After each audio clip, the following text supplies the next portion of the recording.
All right. Hello, everyone, and welcome back to episode 2 of the Team Next Level Coaches Roundtable. Today, I'm joined again by my wonderful co-hosts, Rich, Marilyn, and James. Guys, give a quick hello.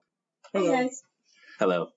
Our plan for today is to help out the beginners who might feel a little slightly overwhelmed by all the information that's out there to help them plan for, prepare, and get to the start line ready to smash that first race. But before that, if you haven't listened to our first episode, go ahead, pause here, go listen to that so you know who it is that you're listening to. All right, so guys, how's the week going? Everybody having a good week so far? Yeah, it's great. One of the things I was thinking might be fun, because I brought Rich a book to read today. What are you guys reading? Anything good?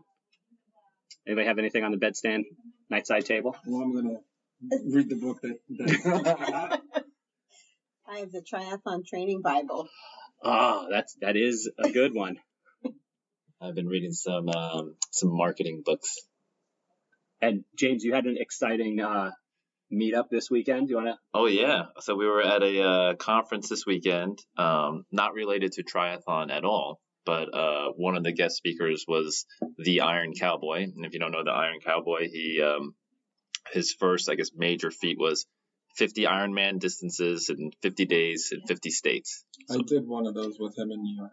Yeah, he talked about that. He did. He mentioned you. Did you talk about Rich? Yeah, he mentioned how he just could not catch up to Rich, and that's what spurred him on to finish the rest of the challenge because he did not ever want to feel that feeling of losing again. I met his family. I met him. He's a nice guy. And that is a Netflix special. Right? Amazon Prime. Okay. So then he did that, and then he actually now, I don't know exactly the time he did it, but he did 100 Ironman distances in 100 days. Netflix special or the I think that's going to be on Amazon Prime also. Yeah, the 50-50-50 is on Amazon Prime. Yeah. It's out there. But I think he had a film crew with him for the 100. He did. So that's coming out, I think, in April.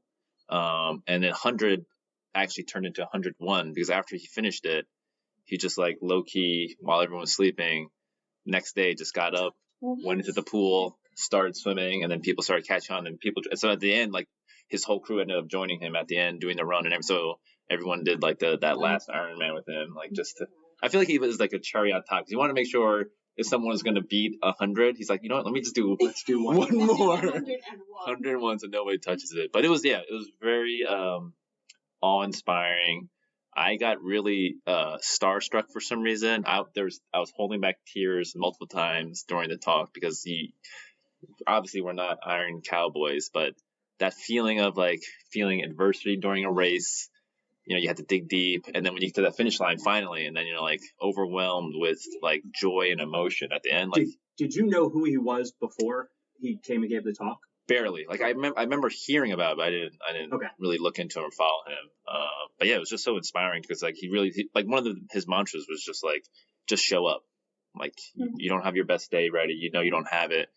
All you can do is like show up, see what happens, live in the moment. And like, yeah, because on his 100-day challenge, he had like day 5 stress fractures in his shin. And most people are like, all right, got to call it. Yeah. But I just show up and yeah, maybe he's listening, and then we could have him as a guest on the show. You never know. It would be amazing. It would be amazing. But yeah, funny story was, he was there to sign books and take photos backstage, and it was like kind of like the VIP area, like if you were a certain level member in this conference. And Jerry was, but he didn't take us back there with him. So then I was just like, forget it. Like, no, who's gonna say something? Like, we just went back there, and it was like, worst thing they're gonna do is kick us out. But then, just like act like you belong. Just did it. Got to meet him, shook hands. So that's cool. That's a very cool experience. So this episode is going to be about beginners, but I think we'd be remiss if we didn't talk just for a second about this past weekend of racing.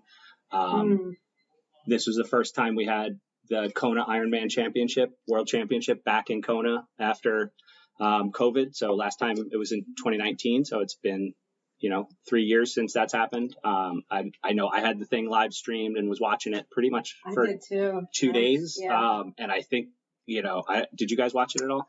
I did. I was in and out, but I caught the important moments. Yeah. Any take home anything that like, there were a couple things, and I don't want to just like monopolize the talk, but like anything you saw that made you just go, wow. Cause for me, there was a couple. That wasn't a wow. It was a lesson. It was the fact that even though you're kind of prepared for a race, it's like whatever happens on that day. And, everyone was expecting something to happen, and it didn't. And something else happened, and it was like a surprise. And so a lot of that goes to maybe the newbie triathletes to just like, it's okay. It's something that's going to happen to you on that day. Just go with it. Just go with the flow. And then that was kind of interesting to watch on both fields. Yeah, absolutely. For me, I loved watching them, how they managed their nutrition, and that was like a big takeaway for me. That was so important for all of them. They walked the aid stations, especially in the women. Yeah. That was great. So they didn't just like drop 3 gels right on the beginning of the bike. No, 5 minutes into the bike, nobody dropped their gels. Yeah, and as triathlon has gone on, more and more emphasis has been put on proper nutrition and training nutrition more and more, and that is key for the longer races. Yeah, it's 100% a metabolic question. Like, can you feed enough to keep that speed up? I was amazed at. I think it's come down to be a runner's race at this point. Yeah. And I think it's how much energy can you save through the swim and the bike so that you can run a ridiculously fast marathon. They are Chelsea Sodaro, I mean, is a former NCAA All-American. I looked up some of her stuff. She was 9th at NCAA Nationals when she was a senior at UC Berkeley, ran pro for a couple of years, like has the running chops, and man, she was like a gazelle out there. I was watching her the whole time running, and I was just in awe. Yeah, I was waiting for the bottom to drop out, right? Same, waiting for her form to. She was just like perfect through the whole thing. Wow, what kind of paces were they running? Like 6s. So she ran a 2:53 off the bike. So I mean, 6:50 is the magic number to go sub 3. So you're at 2:40 something. She came out of the T2 running 6-minute flat. She got in the lead quick. And was just beautiful the whole way. Like I mean, I'm sure she was struggling, but she didn't look it. You saw when her cheeks got all red towards the end. And they took time not only to fuel, but to cool their bodies. You saw them on the run, all, putting ice down their jerseys and their hats, even the men. Yeah. And then at the men's race was just, I think it was textbook. Gosh. I think they had that planned. I think they got a little nervous when Sam Laidlow had that long, big lead, but they just chipped away at it. It was like, it was amazing to watch. So kind of neat to see. I think the sports changed a lot. You had, I think, like almost 20 guys come out of the water together in that lead group, and like 10 broke the record. Yeah. Wow. Yeah. So the top 10 were all under 8 hours. Under 8 hours. It took it's only been in the last 5 years that one person went under 8 hours. I think it was a really good day, but it shows that the sport, I think one of the neat, we're not and then you got Chelsea Sodaro, but you're not getting second career athletes. Like, you're not getting swimmers who are transitioning to triathlon. You're not getting cyclists who are, I mean, there's still those outliers, but Gustav and Christian are for the last 12 years, they've been triathletes since they were little kids. Like, they were like, here's where when we're going to get good. And just, you watch them come through and everybody's trying to be. Talk about good teammates, those two. Yeah, they have it's awesome to watch. Yeah. So turning things down to you new guys, we've got a lot of stuff to talk about. And I think the ultimate message for everybody out there who's thinking about this, after you hear kind of the enthusiasm that we have for watching the pros and racing ourselves and stuff, just do it. And James brought it up with the Iron Cowboy. You just have to pick a race and say okay, this is it. We're going to take this on. Nobody's going to judge me once I'm out there doing it. And don't get bogged down. One of the things I like to tell some of my students in school, some of my athletes, is paralysis by analysis. You can't let that just stop you in your tracks from actually getting through it and doing it. So we're going to go through a couple of the different things that, we've learned getting into the sport, some of the things we think can make your first race or your first season better, and kind of how to overcome those kind of big hurdles that you feel are in the way of you getting started in this fun and exciting sport. So I think number one is picking a good race for you. And I think that there's a lot to that. There's a lot of different pieces to that. But you need to pick something that's going to kind of stack the deck in your favor. So, James, what do you think is like something people should look for when they're picking out that race? Maybe with just regards, like we've talked about a lot of different kinds of races, like just distances of races that they should think about. I mean, I think ideally you start with a shorter race if you've never done a triathlon before, especially if you're new to all the disciplines. Definitely want to set yourself up for success. I mean, there's definitely the outliers like Koichi, who picked a half Ironman as his first race ever.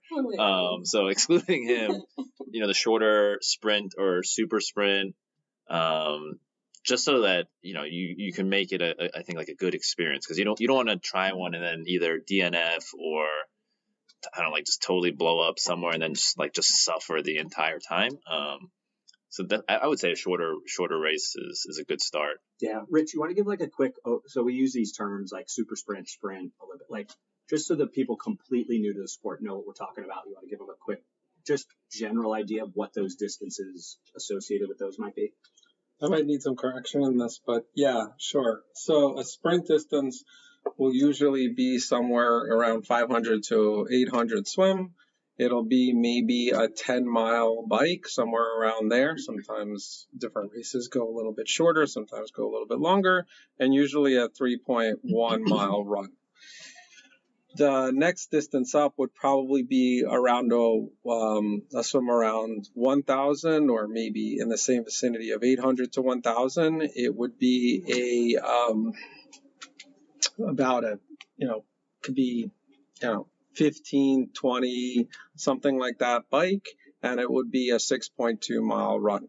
But again, it all varies. There's many different races out there, but those are generally around the distances for the shorter races. Yeah. So I think a kind of a good metric to use as a sprint is probably for a new athlete somewhere in the neighborhood of an hour and a half to 2-hour effort. An Olympic is probably going to be almost double that. So it puts you in closer to 2.5 to 3 hour range, maybe a little bit more, 3.5. And then you've got the 70.3 or half Ironman distance and the Ironman. But for the purposes of this podcast, we would not recommend you jump right into that. And there's plenty of people who do. Koichi's one of our teammates who first triathlon ever was a 70.3. He did great. But I think if you asked him, and we are going to have him on the show because I think he's got a good story to tell. I think if you asked him, he probably would have hold on, tongue-tied. He probably would think that he would have done better had he done a sprint first and gotten that experience out and learned how to go through transition and how to rack your bike and do all those kind of things before jumping into a 2,000 person half Ironman. One of the things I wanted to just add to that, and I'm sure we can get better color from him, is that, you ask yourself where your ability is at this point. And we all know our team member, and he may tell you himself that he's done events which are longer. So let's not take him as an example of signing up for a longer race. But you can, and you should do this as you pick your race or think about it, is where is my athletic ability now? And what have I done in the past in terms of athletics? And that could kind of gauge you to think about what are the possibilities of what you want to do. Yeah, I kind of so one of the things I've thought about when I'm trying to think back to some of my earlier races, I never wanted to be scared by more than one part of the race. I was like, that's so good. I was like, yes. Oh, I'm okay being scared by one piece of it. So when I first started, that one piece was running, my first race was a sprint. 5K off the bike. There was a huge hill on the way, and I knew that and I was literally scared of that. And I'm like, how much of this 5K am I going to walk? But that was the only part that scared me about that experience. And I think that's okay. I think you're allowed to be scared by something, but if you're scared by the entirety of the event, I think it can be overwhelming. And I just don't think you're going to enjoy yourself that first time out. And if you don't enjoy yourself, you're not going to come back. And there's too many one and dones in this sport. You don't want to be one of those. If you're listening to this podcast, you're probably not one of those type of people. So set yourself up for success, pick something shorter, just to learn how to do it, and then set yourself up to, build up in distance from there. So, not to put you on the spot here, Sure. Greg, but what would you say to the person who's brand new and is scared of all three right from the get-go? How do they get over that? I think you take a longer range approach, and I think you do those events individually. You find an open water swim where that's all you got to worry about. You go run a couple of 5Ks. You go, you do each of those things on their own, and maybe just train for that one thing, and then you eventually have the ability to put them together, because it could be way too overwhelming and anxiety ridden to have all that hanging over your head, and then all the training in the world's not going to help you if you can't get out of your own head. Now think about too, like a relay. Try a relay. That's a relay great is great one. because you experience what it is to race in a triathlon, Yeah. but you're only doing one part. That was my first, I totally forgot that had done a relay. My wife and I did a duathlon relay against another couple that we bet for dinner. And that was, my introduction to multisport. And that's another point, right? You have friends, and perhaps that's your door into this sport and into doing things with them. So, at one point you have to think about it for yourself. So if they're doing a full, which is a 140, don't just sign up. But if they're like your friends and challenging you to who buys dinner if we do this as a relay, then definitely consider that, because this is doable for sure for everyone. And this is something you just have to tackle one step at a time. Yeah. All right. So Marilyn, we pick our sprint race, go on some website, look them up. What are you like?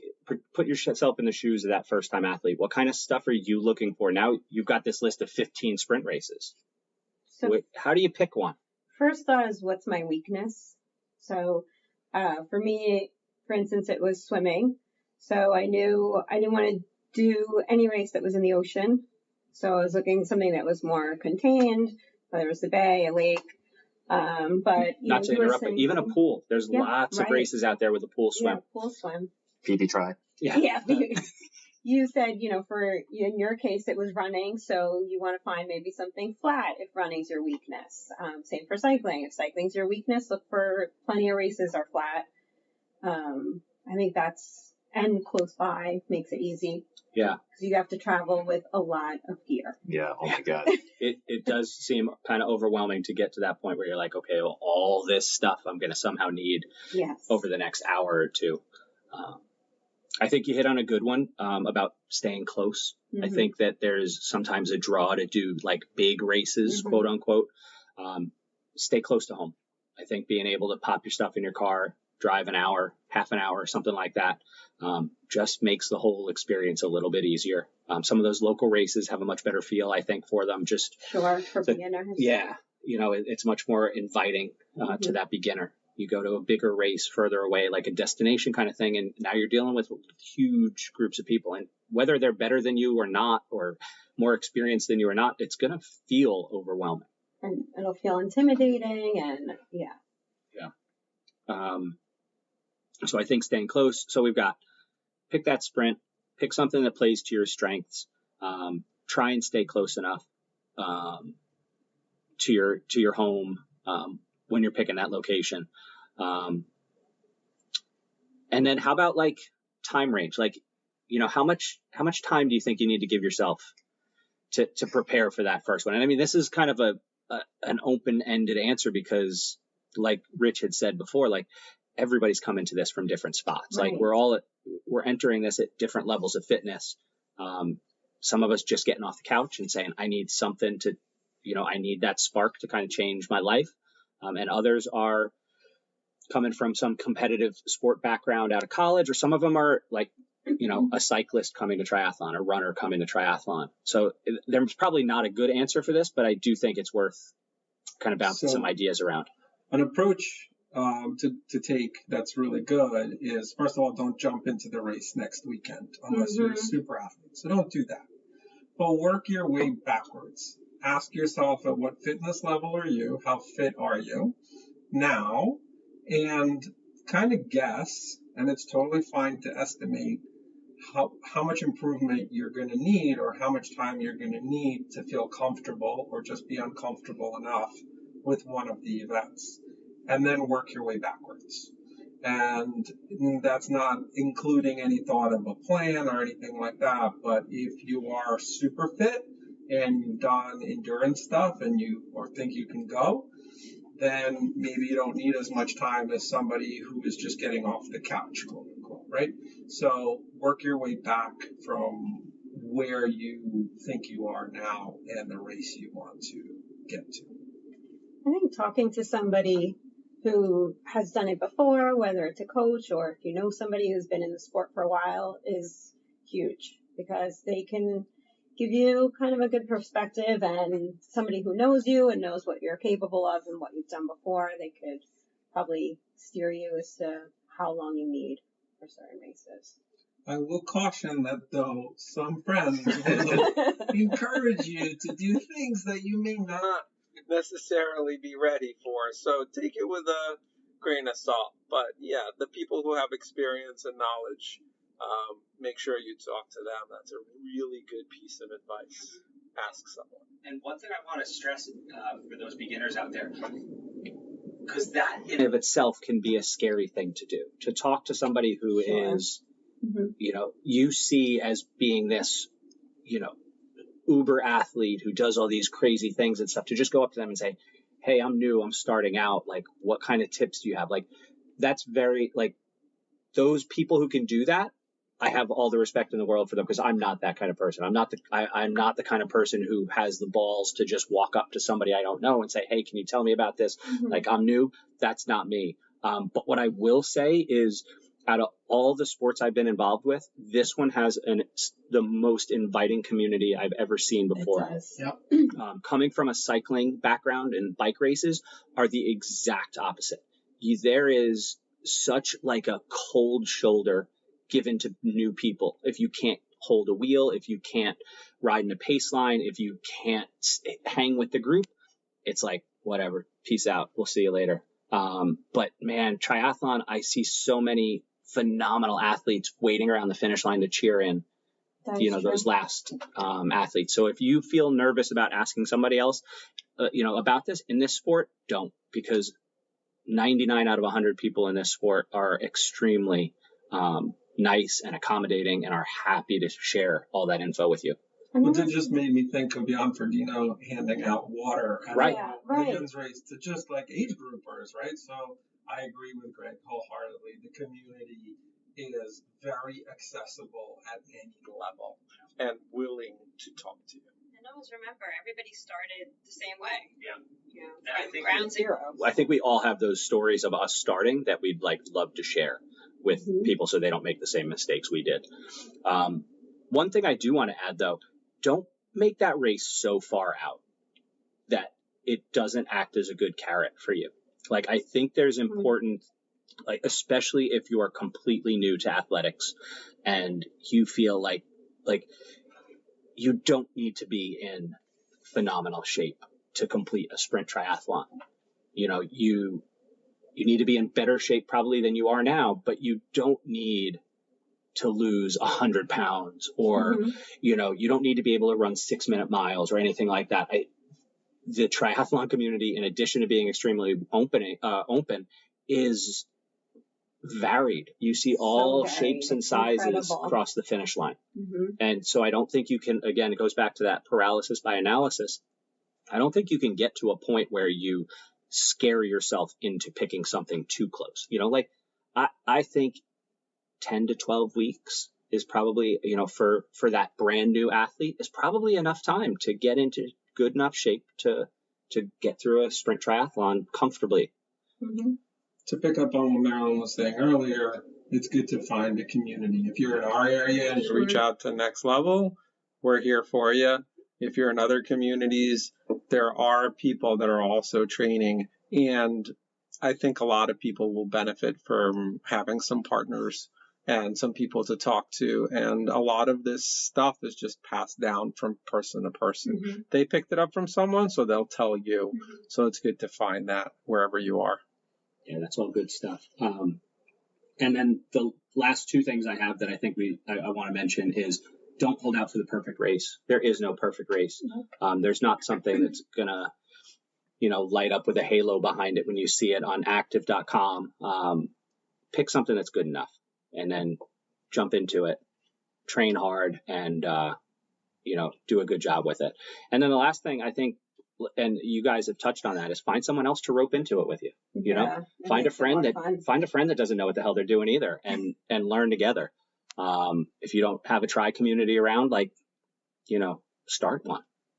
So anybody else have anything about that? That's like just getting the idea to get to a race. Like we haven't talked about training or anything like that, but anything else to add? One of the things we've constantly been saying through this podcast is race, race, race. But I want to reiterate the fact that the race can go any which way. It could be raining that day. Mm-hmm. It could be you can't swim that day, whatever it is. The whole thing about doing tri is the training. It's the journey, not the destination. At least it is, for the people around this table, for me especially. So enjoy the journey. Yeah, I think that's a good point. I think a big thing too is really searching yourself, find out what is your goal. And as you progress through your triathlon journey, your beginning goal just maybe survive. And then later it's I want to be a little faster at this. And then the goals grow with you as you get more experience. But be honest with yourself, set a goal, but be realistic. And then it's that, like Rich was saying, that journey. It's so much, you learn so much about yourself during the training. Training when you don't want to train, training on the days where it's cold or it's raining, it's dark, and then just forming those habits and discipline that are gonna go with you over the course of your lifetime, that you're just learning new good routines. There's so much more that you gain from just finishing that race and getting that medal and whatever that time. So enjoy the process. And then I think for us is the people that we met along the way, having that support group around you, sharing that common goal, the same suffering, everyone's just working towards that same thing. It just made everything enjoyable. So definitely just enjoy the whole process. Yeah, that goes back to what you said. It's the process. It's the journey. It's not the destination. Cool. So now you've gone through all this. You've picked your race. You've got it on the calendar. Now you got to get ready for it, right? So let's kind of talk a little bit about some of the training that let's take this from a total beginner standpoint. Let's take this for somebody who's not coming from another athletic background, at least an endurance athletic background. Somebody who's just literally starting out fresh from an endurance background. What are some of the key things that you think that they need to be thinking about when it comes to their training, getting ready for that race? So I'll say two contradicting things. One is have a plan. Why not? Have a plan, because that's what you want to try to execute too. Having said that, a lot of people will find a lot of plans out there. Mm-hmm. And I am not a believer in sticking to every plan and every workout. Everybody's different, and you should have a plan, but also know how you best fit the plan and make the plan fit you, rather than just, I have to do this, this, and this. Your recovery is very important. There's a lot of factors, but the point that I started off with is create some kind of plan. Okay. So, but remember, we're talking about a rank beginner. This is somebody who has never swam laps in a pool, maybe is new to biking for fitness, So where do they find that plan? Right. So you want to start off by doing some research online, and you can pick up some books. A lot of books will have all kinds of plans for you. And online, you can find different things that you may need. I have a friend who learned to swim from watching YouTube videos. So there's definitely ways to do the plan by just doing some research online or in books or in friends. And that's what we talked about a little bit earlier, where we said you can talk to people who will be there to give you advice. They got it from somebody, so they'll be happy to give it to you. That's what when I started considering this sport, it was pretty overwhelming for me, the thought of doing all these things. And I come from a running background, and that was easy. So this was like, there's no way I could do it. I think the first start, if you can, is to find a group. If there's a group by you, approach the group. You can, usually they have a number, someone who's in charge that you can call and talk to, and they could kind of break it down for you. Because at first glance, if you look at a plan, it can be overwhelming, I think. So that would be where I would start, I think, is reach out to a tri group in your area, see if you can get in touch with somebody. They're pretty good. Yes. When I think back to how I got into this, I don't think I thought about a race at first. I just was like, I didn't know how to swim, so I was like, that's going to be a problem. But I already decided in my mind I want to try this. So first it was just getting swim lessons. And, next level had Dr. John, swimmer. I did like 10 lessons with him. I think the first 3 was just like learning to breathe, because I just could not breathe in the water without, I couldn't get across the pool without being completely winded. So it was bad. But yeah, I felt like in the beginning it was just, let me get a basic level of skills. So learn to swim, get comfortable on the bike again, because I hadn't ridden a bike since I was a kid. Running, I think at the time, maybe the most I had ever run was like 6 miles like once, and then like never again. Actually, no, that's not true. I was doing Spartans at that point. So I didn't really think about running too much. I figured that I could get that, but it was really get comfortable on swimming and biking. And then luckily we had the weekly group workouts. Like we're doing virtual workouts. We're swimming at the pool together. I think we're doing track workouts. So once I got into the rhythm of that, then I kind of pieced in my head, okay, we've done workouts that are this long. We swam this distance. I think I can do like the Wyckoff try or something. So I think that's how I just wanted like a basic level of skill first. Yeah. And I think that's a good way to go about it. I think that swimming is probably the biggest hurdle for most people coming into this sport. And get swim lessons. Find, and I mean, it might sound goofy for a 40-something-year-old person to call up a gym and say, I need swim lessons. But that's what I did. Yeah, it's super important. And like James said, just literally learning how to breathe is a big piece of it. I mean, I can only breathe on one side, but I can breathe. And I love what Greg said about do a 5K, go do a group ride or something, because that makes the actual race experience when you do, that takes kind of that piece out of it where you're not so stressed because it's a race, because you've been to races before. Smaller. Yeah. Yeah. Go ahead. And I think then the second part is once you are ready to like take the plunge, do a race, evaluate yourself. Like, can you trust yourself to put in the training and follow it? Or like, do you need somebody to like give it to you and like check on you that you're going to do it? Yeah. And for certain distances, I can trust myself to some degree. And other distances, I know like I have to have someone telling me, holding me accountable, plan it out for me. Because there's like, I don't want to think about it. It's worked out so much better for me when the workout is sent to my watch.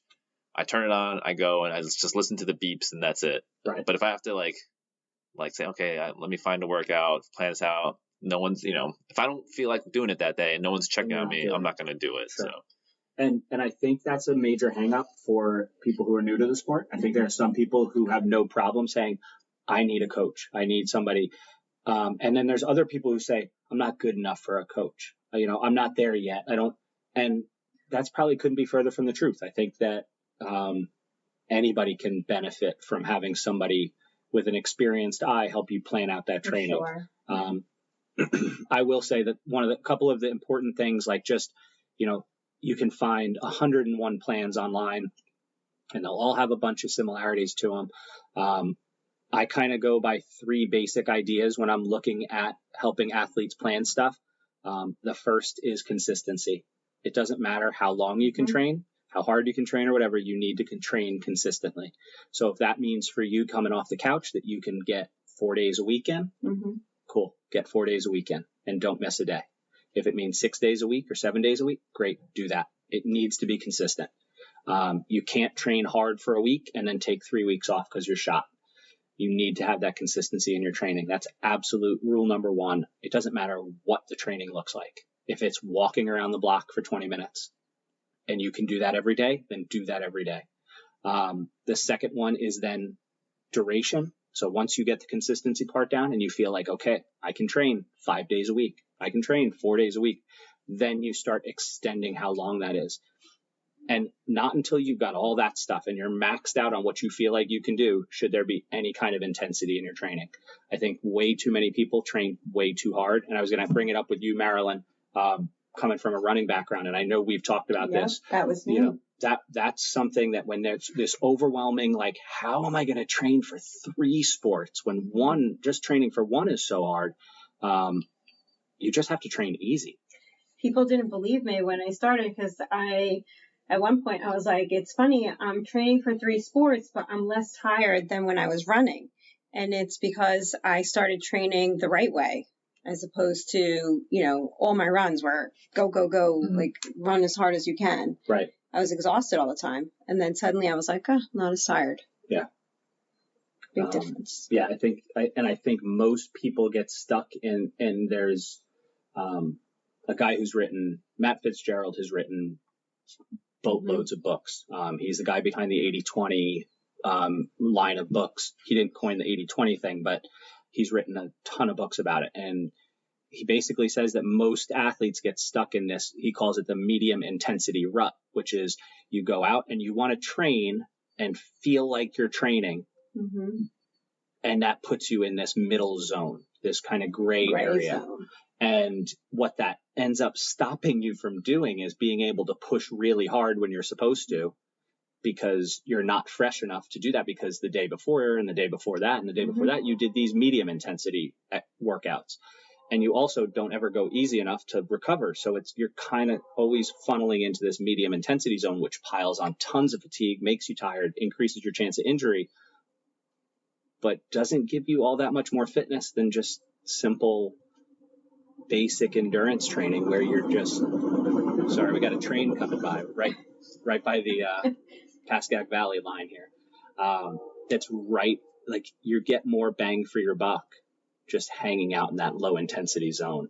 100%. Where you can carry on a conversation. You don't progress.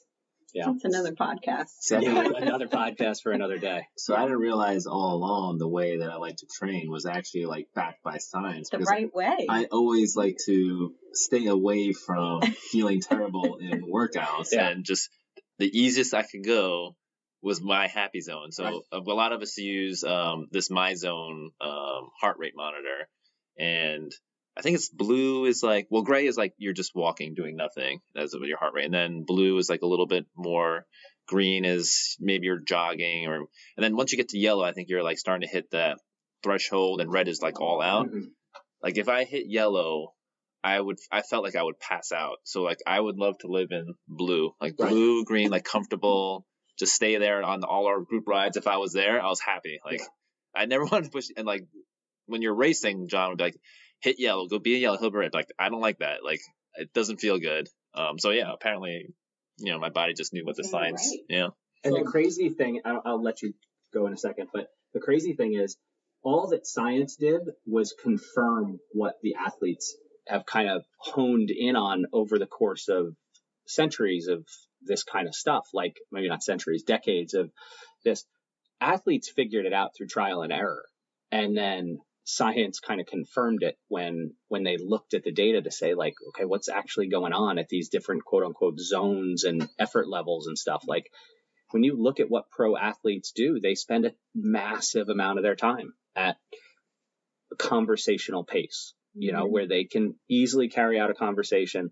And that's when you literally add up the time, it's over 90% of their training time is at that kind of pace. So don't feel like you have to go and smash yourself every workout and leave the pool or leave the track or leave the trainer just shattered, because you're not going to be able to do that day after day. And consistency is number one.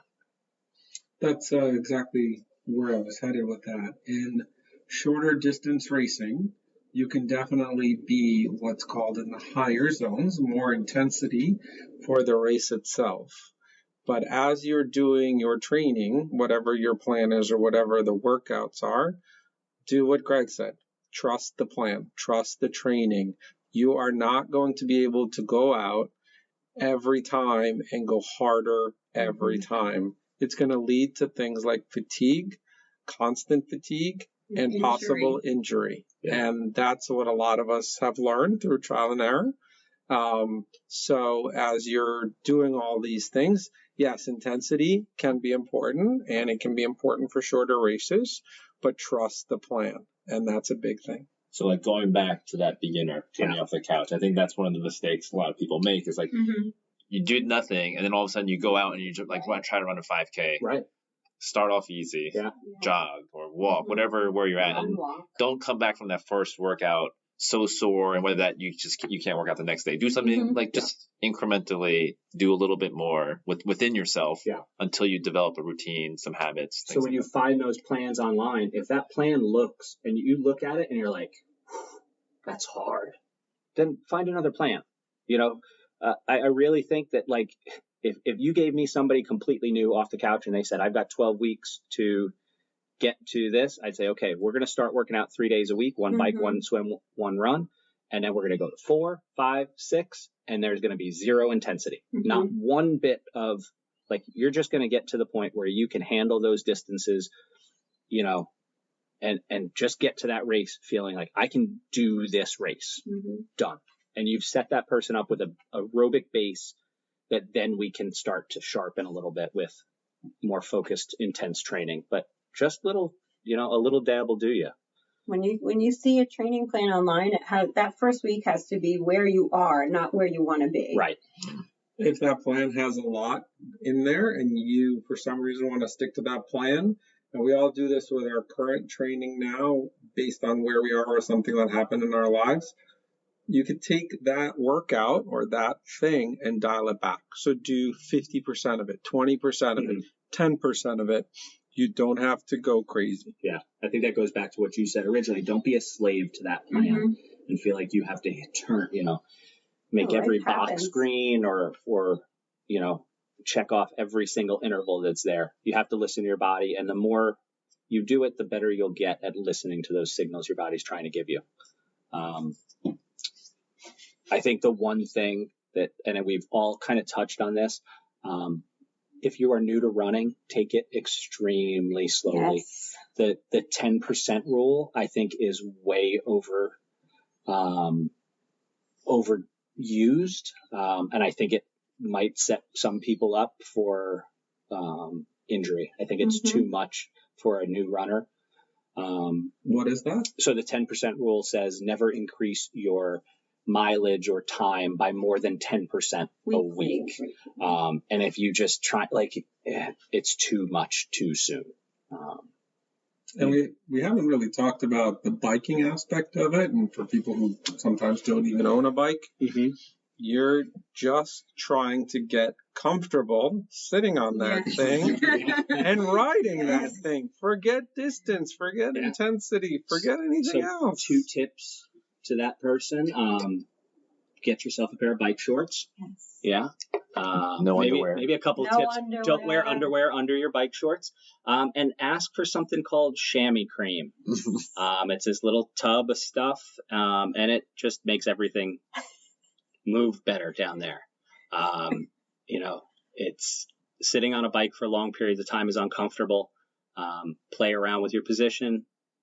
But again, going back to the paralysis by analysis, just any bike works. You know, we had our PV Tri over the summer, and you had people showing up on $10,000 bikes with disc wheels and 90 millimeter deep Mine wasn't $10,000. You showed up with your disc wheel. I did. But I did have the fastest bike split of the day. Though. Yes. Not. Did you guys see the woman who finished Kona On a in fat bike? Fat wheel bike. Yeah. She had a Snoopy on the back, like a basket in the front. I mean, she came straight from the shore. I don't think she made it to Kona on the fat bike, but I don't know. good for her. Yeah. Wow. So that's proof. Yeah, You can any do bike works. Get a hybrid, get a mountain bike. Plenty of people at those, and that goes with pick a good race, pick a nice small local race. You won't feel out of place. Get comfortable on that thing, and just you'll be okay. 10, 15 miles might feel like a long time, but you'll be all right. One other thing, so take the running really, really slow, but try and swim as much as you can. Coming from, like, when I grew up, I was a swimmer. I could feel the difference if I took 2 days in a row off. You lose your feel for the water. It's a weird thing. We've got this, I don't know, we came out of the water millions of years ago, and for some reason we can get a good feel for the water when we go back in it, but you have to do it often. And the more you can do it, the better, even if it's only 20 minutes, even if you stack it up. When I was first starting and I couldn't really run a lot, what I'd do is I'd stack my workouts and I'd run on the treadmill at the gym, and then I'd jump in the pool and swim, so that I felt like because I was only running for, 15, 20 minutes at a time, but I would stack it with a swim and I'd get an hour, or an hour and 15 minutes or whatever. And getting in the pool 4 or 5 days a week made a huge difference. Like, my swim came back so fast, but if I only go in 2-3 days a week, I don't have the same feel for the water, and that shows up on race day. So the more you can get in the pool, the better.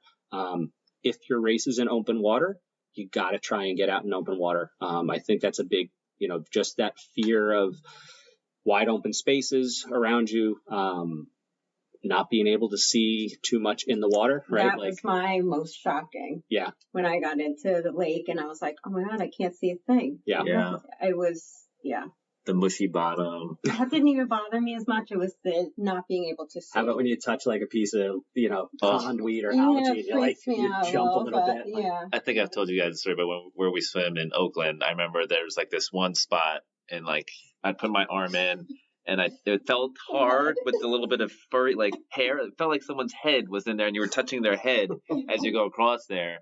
And like the first time I swam, I was like freaking out. And then, Jerry came with me. It was my first time at the lake. He was much faster. I told him about that. And he's like, oh, yeah. It's like, I felt the same thing, too. And then for a second, I thought maybe it was you because I didn't see you around. I was like, yeah, but then you didn't come look for me. I was like, you just kept going. It'll all be okay. I still, every time I get to that spot, I do like. That's how I know how to turn avoid around it in that lake, when I start feeling the pond. I just don't get close to the edges. That's where the creatures are. So with swimming, I think also something to think about is, running is a hard sport on your body. Biking takes the weight off. It's a little bit better, but you can improve a lot. And Greg can talk more about this. You can improve all your other sports that you're doing and everything you're doing through swimming. It's an underrated thing that people often don't consider. Just if you're swimming, you can just improve so much more on your cardiovascular, your strength, and other things. Yeah, going to what we talked about earlier with wanting to limit the intensity. I think you can kind of cheat that a little bit by adding the intensity into the pool. Because it's not weight bearing, because it's not as hard on your musculoskeletal system, you can push the cardiovascular side of things a little bit more. That doesn't mean you should get in the pool and swim sprints every day or anything like that, but I think you have a little bit more room for error, I guess is the way to put it, with your swimming. And like Rich said, that carries over. That aerobic benefit you get in swimming helps, like all the benefits. And also the less energy you spend in the pool or in the swim in a race, the more you have for those other things. Like if I can get out of a swim in, that first leg and not be shattered. For some people, it's just a mental exhaustion, right? Yes. Like you finish the swim and you're mentally fried. Well, that energy had to come from somewhere. And that's energy you can't use on the bike in the run later on. Where if I get out of the water and I'm like ready to go, like that was just my warm up, you know, and that only comes from time. There's no other, you don't get that from anything but time in the water.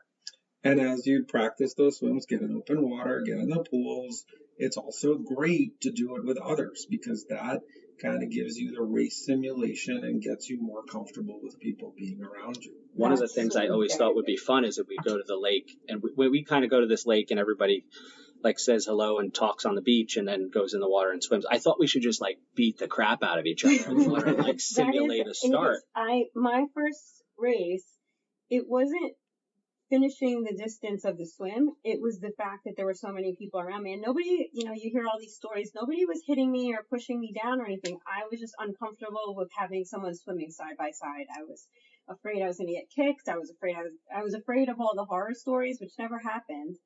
And so if I had had that experience of swimming with people next to me, I probably wouldn't have. One of the weirdest race experiences I had was last year. I wasn't really running last year because of an injury, but I did the aqua bike at Tough Man 70.3 up in Harriman. And sorry, but aqua bike is not riding it's not one of the wheel water tricycle, right? Right. No, it's not that. So it's because everybody I say that to thinks the same thing. Yeah. So it's just the swim and the bike. So it was the weirdest experience. We get started and it was a mass start. One of the first mass starts I've been in since COVID. It was the first mass start I'd been in since COVID. And we got out maybe like 200, 300 yards. And then me and the dude next to me just were literally in lockstep with one another. Same stroke rate. He was breathing to the right. I was breathing to the left. And we looked at each other every stroke for 1.1 miles. Oh my God. It took me like 2 or 3 minutes to realize what was happening. Did you try like pooping his nose? Like, and then it took me a while to be like, can I go just a little bit faster so that this doesn't, like, it was starting to get, it's like just staring at somebody eye to eye. You never told us that. I want to have that guy on the podcast. I remember when he was kidding. Man, that guy should shave his beard. Yeah, I didn't remember it until you just said, like, the idea of being around people. That's definitely something, you know, if you can get the opportunity. And again, step outside of the tri community because there are swim groups that do this kind of stuff. There are, you know, so if you're nervous about the run, find a run group, like find a bike group. You know, it doesn't have to be a triathlon group. Sure. You can find, you know, the individual ones that, you know, somebody has something that they could teach you. So we've gone over a whole lot of stuff with the training aspect of things. I feel like we might have given too much info, but there is just so much to give. What are kind of the take home messages if you guys had to each sum it? We'll go around the table. If you each had to sum it up in like just one snippet. Marilyn, what do you got? I think just pick your race carefully. You know what, like you said, play to your strengths and make sure it's easy to get to. You can have support there because that's so huge when you're racing to have somebody there cheering for you. So obviously if you travel far, you may not be able to have that. I think that get your family to get your family to buy in, you know, like have them help you out, have them there to cheer for you. I'm sure they'll be just as excited as you are to see you come across that finish line. Yeah.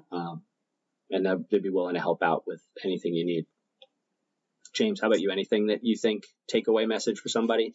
I think you really got to figure out your why and your goal. Like why do you want to do this?